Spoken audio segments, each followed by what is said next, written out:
April 18th was a game changer. In a year of 2020 full of bad news and separations, the WHO and Global Citizen, curated by Lady Gaga, held a virtual concert, One World Together at Home, that was live-streamed to every country. With the most beloved singers and musicians, the concert was definitely the sparks of humanity when these musicians start to collaborate even though they're physically apart.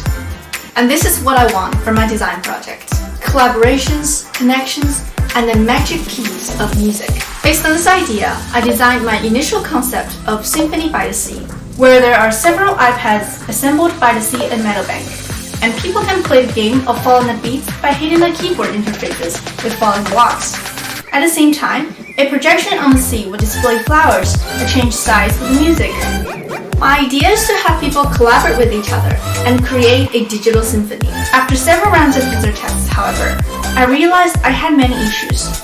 Users do not have control of their directions, they don't want to wait for the performance, the iPad surface is subjected to virus spread, the game is too hard, and the interactions are simply too complicated.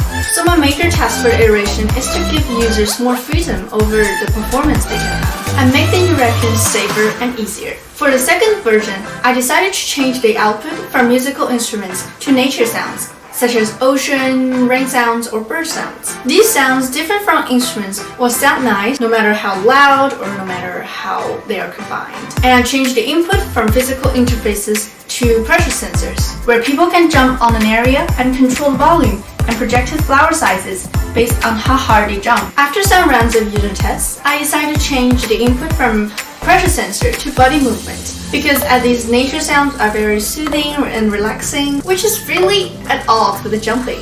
Then I did a high-fidelity prototype with processing code, where people can move their head in front of the camera, and the system can detect their movement speed to control the sound volume and the flower sizes.